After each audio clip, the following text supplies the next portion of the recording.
So, Rebecca, here we are again. I'm Andrew Gibbons. You're Rebecca. You're going to tell us a lot more about yourself and where you come from this time. And today, I've been looking forward to this. Today, we're going to explore your walking and talking coaching. I'm not going to say much more because I don't know much more. I know that's what you do. I know you feel and know it works. Tell me a bit about it. Thank you very much. Yeah. Outdoors is my happy place. So I think that's one of the big bonuses and why I do it to some extent. And the idea originally came to me while I was out walking, which is often where I get my best ideas. Sure. I just find that when I go for a walk, I literally feel sort of the stress melt away and the ideas start to flow. And for me, there's something very much about the actual physical space. When you're in a building surrounded by walls, for me, there's a lot around energy. So the energy can't travel as far when you're confined in walls, I don't think. So for me, when I'm outdoors in a big space, that makes a difference to my thinking. So it was on a walk and I just thought, you know what, I get so much out of walking and I always feel much better and my thoughts seem clearer. I'd love to be able to do this with other people. And that was the seed of sense of direction, basically. It took a while for it to evolve to where it is now, but that's how it first started, and why I got into it. We've been an outdoorsy sort of family since I was little, so outdoors been a very natural place for me. But as I've got older and developed more skills and greater understanding and things, the outdoors has become much more important to me. Okay, I'm going to say some words now to remind myself of what I want to cover with you, because I'm already really interested in this idea of physical constraint to ideas. That might be something we can explore another time, because, well, we're pretty clear what we want to get from this. And it's questions in my mind like, why is being outdoors helpful to others in a coaching sense? How many people at a time? What do you get from that you can't get from anything else? These are the sort of things. So you're outdoors with a group of people. Yep. What size group and what sort of people? Who's drawn to this and how many at a time? So it depends what we're doing. So I will work with individual clients. So it could be one-to-one, which is a lovely way of coaching. So I'll probably talk about that more later on. Okay. If it's my group things, it can be as few as sort of 2 or 3 people, or it can be as many. So last year, I was invited by Sheffield Hallam University to work with a group of their MBA students. I was at Sheffield Polytechnic before it went posh. Yes, well, it's now Hallam. So as part of their MBA students wellbeing week, I was invited to go along and do what my version of a clarity in motion, which is my coaching walk thing. Okay. So there was, how many were in there? There were about 20 something, 20, 21, 22 students. So it was a very different type of walk, you know, and it much more.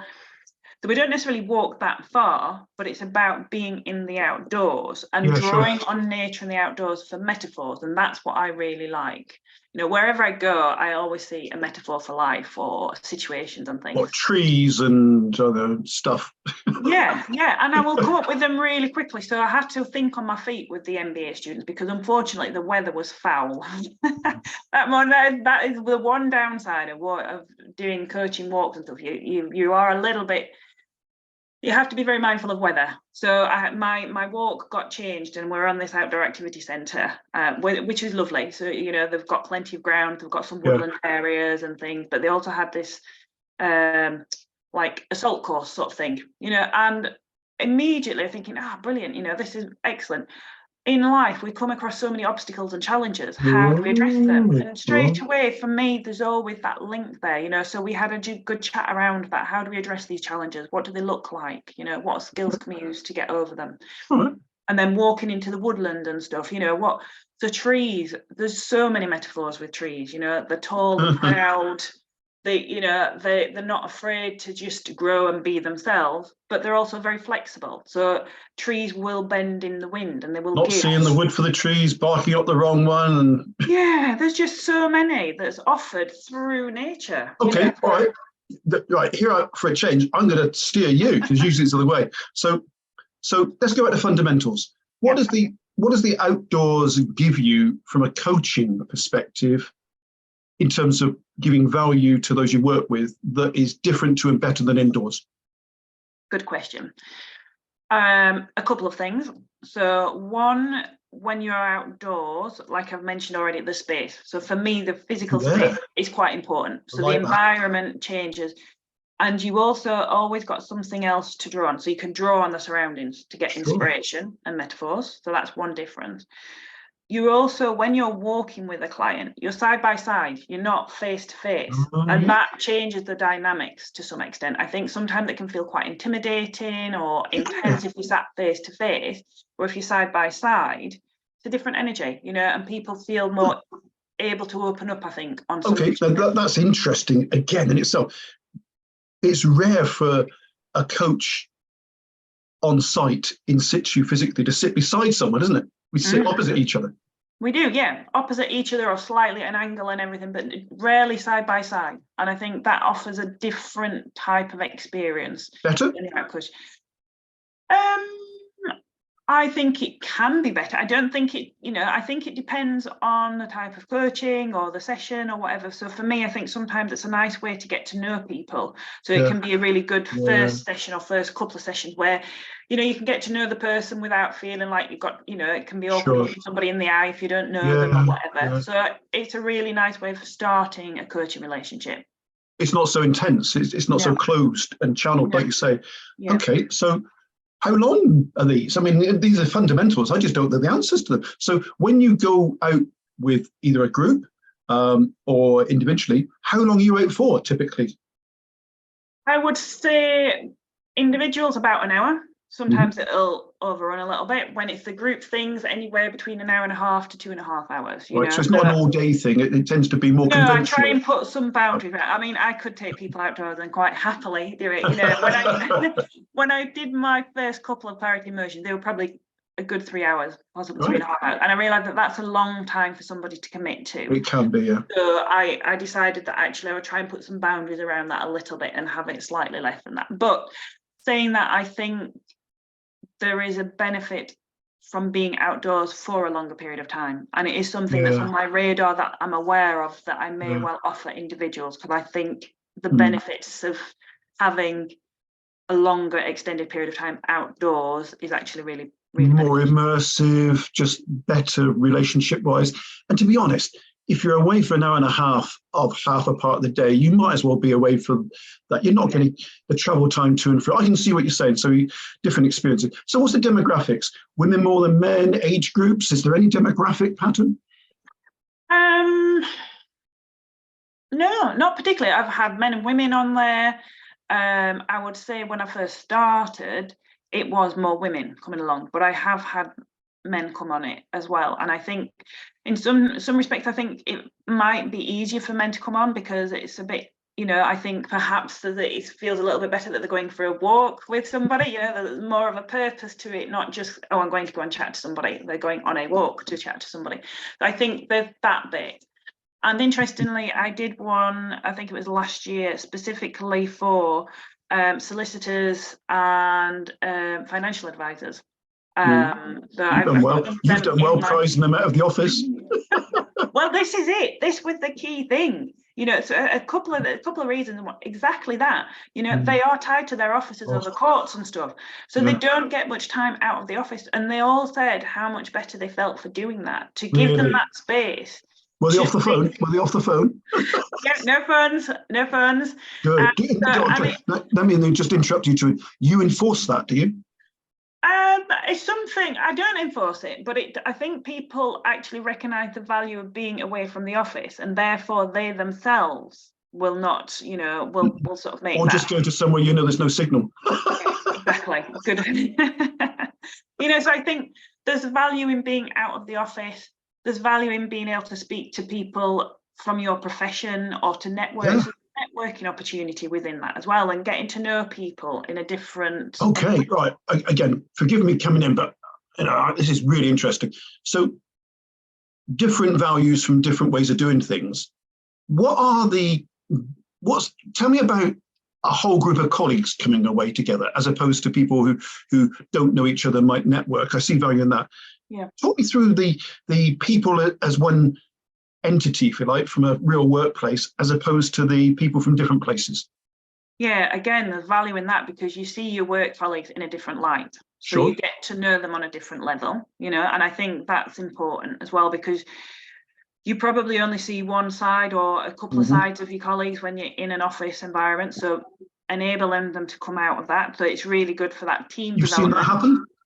Yeah, I think so, because, you know, it's a nice thing to do. When I've worked with kids before as well, so I worked in various different environments, and so I have been away on a number of residentials with teachers and students, and seeing them, you know, seeing that, because they see the teachers in a different light, and the teachers see the kids in a different light, and it brings out different aspects of the personality, and it makes them more human in some respects. I know that sounds really stupid, but you see more of a holistic view of the person, I've and seen that's that. important. Yeah. So colleagues coming away, just as I've seen in lots of different environments myself, always lean on the positive, because there's the danger of the side you see is not one you like. Yeah, exactly. So I think you get a better picture of your colleague, but it's also an opportunity, again, you know, away from sort of politics a little bit as well. I think it allows them to leave the office politics behind, and it also, for me, it does reduce some of those hierarchical barriers a little bit as well. So I did work with a group, and it was a mixed group, actually. This was a slightly different type of thing. It wasn't just a walk, it was an activity sort of day that I did with them outdoors. So there was a mixture of staff and volunteers. But again, it enabled them to work in a different sort of way. So again, see each other, but, you know, getting them to be able to discuss things that's important, but it gives them a different setting to do that. And like I said, it removes some of those barriers. You know, nobody is higher up or lower down in this environment. We're all the same. You know, I don't go in as, you know, although I'm facilitating, I always try and maintain that same level. Right, you used a word that I've written down here. You used the facilitating word, and I wrote that here because hearing you say this, and I'm listening closely because this is really interesting. Hearing you say this, I wrote the facilitating word here with a question mark, because I suppose at one facilitating end of the parameter, you could just say, do your own thing. But do you ever interject? If people are doing shop talk, if they're on their phones even, to what degree do you interject and steer, and to what degree do you let the flow take care of itself? Again, it'll depend on the type of thing that I'm doing. So my clarity in motion, I do steer that to a certain extent. It's got a purpose. It's got a result in mind. It's got a coaching purpose for that one. So I will go through very loosely sort of the grow, you know, the common goal, you know, that sort of thing. So it's all their own work, but I will steer it a little bit by asking questions at certain points on the walk. So we'll literally walk for a little while, we stop, they'll sit down, I'll ask some questions and they write down notes, and then we'll maybe have a discussion about it, and then we'll continue. So it's working as you walk. Yes. So it allowed, and I always encourage people to, once we've done that bit, so I'll go through some coaching questions, get them to write down their answers. Good. So, and again, there's a reason why I get them to write them down. One, it helps people to stay on track. Because if you get into dialogue with people, you sort of lose your own thoughts. But also, you've got a written record, so later on you can come back to that and you can look at your notes and stuff. And I think writing, there's a link between what you're thinking and writing, so I encourage free flow, you know, in that respect. I try not to get people to edit stuff, you know, it's write down what's coming out of your head and stuff. So I think that's powerful. But once we've done that and we continue walking, I always say to them, right, just leave that now. If thoughts come up, brilliant, but don't actively ponder on it, because that's where the magic is with walking, is that just by the movement and just letting ideas flow, other ideas come. I wondered that. I wondered something about the rhythmic thing, about the movement, I say. I'm sure, you know, I'm not an expert in this, but intuitively, I just get the feeling that when you're actively, if you sat in a chair, there's nothing going on. But if you're doing something active, that must generate some energy. Yeah, it does. So again, you know, you've got the momentum, because you've got the movement, because your blood's flowing. It actually energizes you as well, because it brings a certain amount of energy to you. But also there is a theory, I think it's called attention. Oh no, what is it called? Oh, you've got me now. Restorative theory. So it's about absorbing your attention in a way that allows your brain to continue working. So this is where creative activities and things like walking, Sure. your mind is sort of concentrating on the task, but it allows your subconscious to work. And I think that's where walking and thinking can really help. I mean, astonishing. We're past 15 minutes, so you're not going to start closing you down now. But we'll have to do more of this because there's so much in it, Rebecca. But I'll just throw in, a long time ago, I was told don't take phone calls sitting down. Always walk around. Easier now with cordless. Because it energizes. If you sat in a prone position, there's no energy.